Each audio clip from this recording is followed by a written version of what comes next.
Hello, everyone, and welcome to Rams Revealed. I'm JB Long, and with 2 regular season games remaining, the Rams do have a clear path to the division title. Win this weekend in Seattle, then get the regular season finale at home against the Cardinals. That's it. No help required.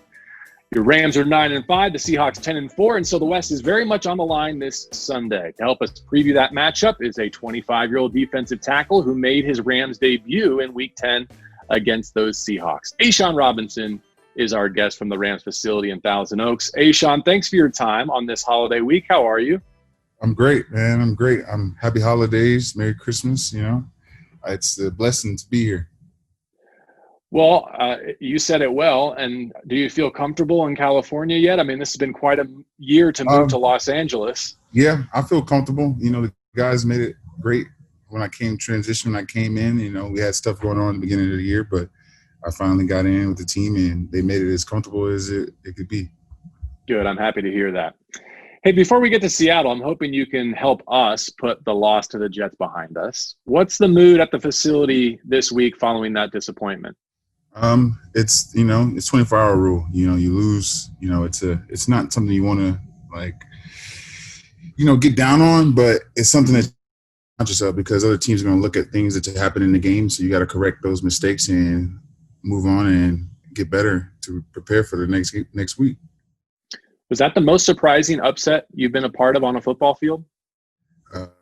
No, I was in Detroit when we were losing pretty bad. My last 2 years, we were 6-10, 3-10. We were 3-10 my last year there, so that's pretty disappointing. We've lost 10 games and we was 3-10, so that's very disappointing.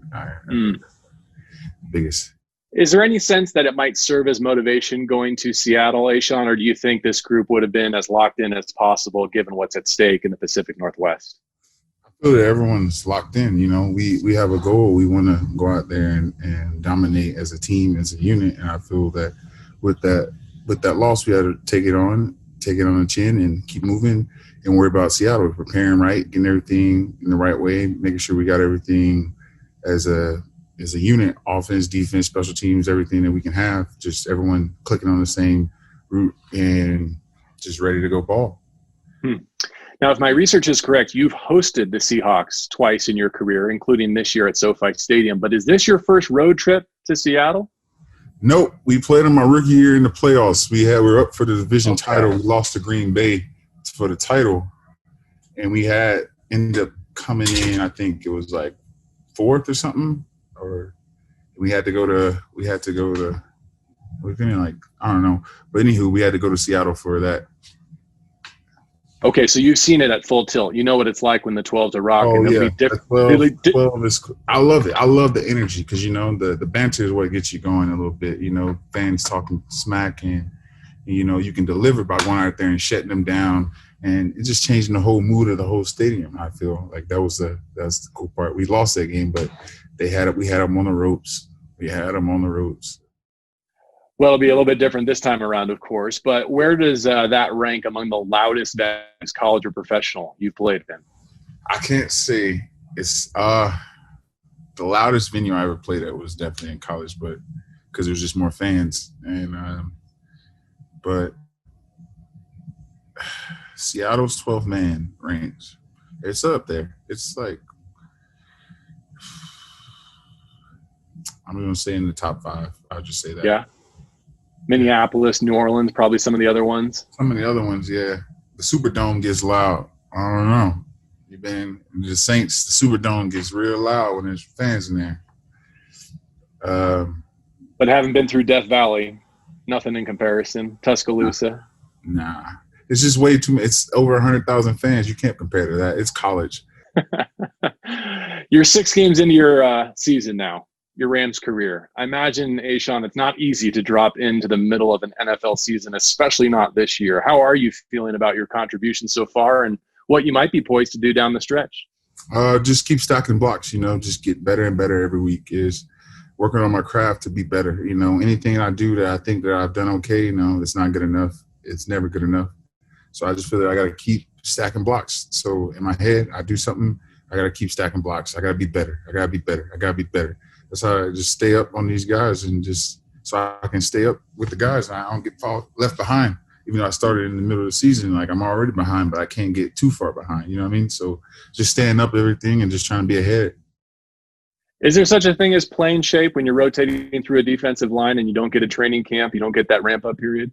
The way we work as a group, the extra work we put in, we're getting that in already. You know, playing shape, the extra work we put in the weight room and whatnot on the field, off the field, it's just it's unbelievable. You know, I never did that in Detroit, and being here and all the guys wanting to do that, putting all that extra work to be better for one another, it's been great. What can you tell us about dog work? What can I tell you? It's nasty. You got to be nasty and vicious, man. You got to be out there like a real dog. You got to be foaming from the mouth. Acting. No, I was just playing physical, going out there and just striking blocks and dominating, you know. Just going out there doing your job at a high intensity and not lacking at all on any phase of it. From run, pass, anything that they do out there on the field, just going out there and just dominating, being a dog. See, I love that description in part because I'm not sure I've ever seen defensive linemen smile as much as you all do. Brock, AD, Seabass, yourself. I mean, those are some $1 million personalities. It might be the happiest position group I've ever observed, and yet there's some nasty to you. Just because of, you know, the brotherhood. You know, everyone looks after one another and care for one another, so we're trying to be great as a whole. It's not just one person being great. It's everyone being great. So we know the goal and the task that's in hand, so we know that it's going to take us being full tilt every week for us to go out there and really show that dog work. You know what I mean? Collectively, your pass rush accounted for 6 sacks, 12 hits against Russell Wilson in the first meeting. What's it going to take to duplicate that performance this time around? Stop and run and just getting after it. Just stopping. They're going, you know, every team comes in with their philosophy, but we got to come in and do what we got to do, you know, and just stop the run and get after them. Is pressure up the middle the key to disrupting someone with his skill set because he's so good at ducking that edge rush? I would say just getting people in his way, in his face, I would say. Just getting in him. Like you said, getting pressure up the middle, just getting bodies on him so he can't see those reads and everything, getting in his field of vision and doing what we need to do. Just to zoom out a little bit to the defense at large, I'd love to get your perspective, having been on some great ones and played next to some really talented players throughout your career. What stands out to you as unique about this 2020 Rams defense? That dog work for real. It's real. It's serious. It's, you know, not just only as us, but other people believe in it as well on the defense, and others try to live by it and do live by it. And so it's just everybody going out there with this, like I said, the same mindset, wanting to go out there to dominate. That's all we want to do is just dominate. So we got to go out there and just do what we got to do. It ain't gonna be easy, but it's gonna get what we gonna get the results when we dominate. They don't get T-shirts though, right? No, they don't get T-shirts. Playing hypothetical here, Ashawn. If the Rams needed a goal line fullback, I think you might be that guy. Oh, I'm with it. Might it be worth? I'm with it. I did it in college. Like That's what I'm saying. I don't want no ball. I just want to go knock somebody. But McVay knows about it. Has he seen that portion of your resume tape? I don't know. Maybe he has. I don't know. But I'm willing to go out there and hit whatever's in the way that I need to go hit to clear a hole. Oh, we call it the black hole. You know, it was just me and Jaren Reed in Seattle. So it was me and him being a fullback. It would be the two fullbacks and clear up the A gaps. Man. Maybe someone will anonymously send that clip to Sean McVay's email address this week. I don't want to spoil your game plan. It leads me to, look, I'm going to take a shot on this one. Sometimes interview questions pay off. Sometimes they flop. That's what editing and deleting is for in post-production. Mm-hmm. But tell me if you know where I'm coming from on this one. These are two of my favorites. Better Alabama photo meme for social media. Derrick Henry next to Mark Ingram out there, or A'Jon Robinson next to Derrick Henry at Media Day? That's the I had to say that's tough. They're good, right? That's good. That's a good one. I'm gonna have to go with I'm going to go with Mark. Mark don't hate me for this one. I love you, Mark, but because Mark looked like a little kid, little infant next to him. It's not Mark, fair. you still run hard, Mark. You still run hard, bro. You still run hard.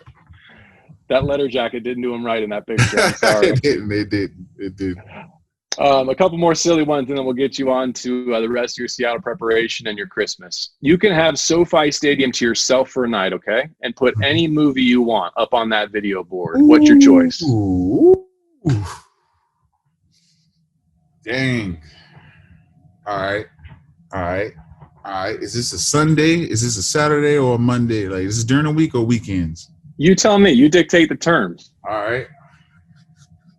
Let's see. If this is the weekend, then all right. I'm gonna watch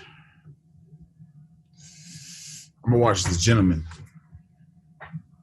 Because I just love the way that Matthew McConaughey played the role in the movie. I feel that it was kind of like a little like gangster feel to it, but like really like classy. Like it was just like I love the way that he played the role as lead actor.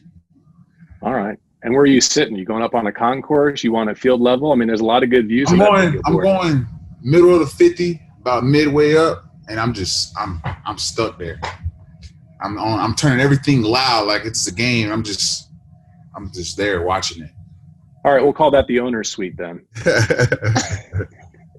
Hey, Sean, is your Christmas shopping finished yet? Yes, I finished it about 2 weeks ago. I finished everything 2 weeks ago. Good for you. Who's the most difficult person to shop for? Nobody, really. Everyone's thankful for whatever they get, so no one really has any problems with that. But if I had to pick, I would say my mom, because she was dang near got everything. So it should be the toughest one to shop for. Because you and your brother have been taking care of her for years, right? For years. So she set. Which Rams teammate got the locker room the nicest presents?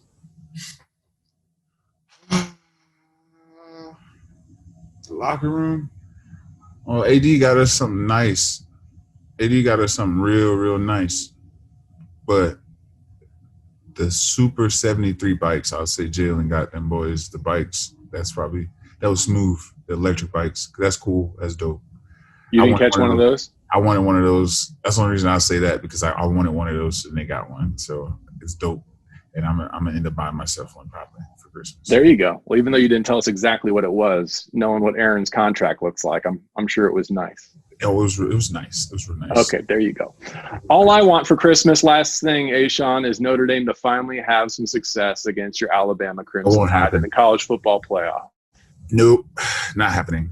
2012 showed a lot. They feel like they're a new team now, but so is Alabama, and we put up 60-some points a game, dang near. All right, so no chance they get past Nick Saban and your Crimson Tide on New Year's Day in Arlington, Texas. There's always a chance. It's like football. Like on Sundays in the NFL, any given Sunday. So any given Saturday, they got a chance, but not really. It's just to humble it, but not really. That one hit. That any given Sunday hit a little close to home for our audience there, Sean. That's not the note we want to finish on. So I know, but I'm just saying. Real life is any given Sunday. You can't fault that. Well, I wish you and all your teammates a very Merry Christmas. Thank you for spending part of your week with us, helping us get to know you a little bit better. Looking forward to you going up and making some amends in Seattle. I'm confident you and your group will. Yes, sir. Appreciate you. Be well. God bless. All right, and to our audience, thank you as always for listening. To those of you who've taken the time to leave reviews throughout this season, we really do appreciate you very much. Remember, we cannot wait for you to step into the Rams house in 2021. There's still time to be among the first to experience it. To purchase season tickets, visit therams.com/2021 to be there at SoFi Stadium. For Sean Robinson, for Rudy, and for Jamie, who made this podcast possible, I'm JB Long, and this is Rams Reveal.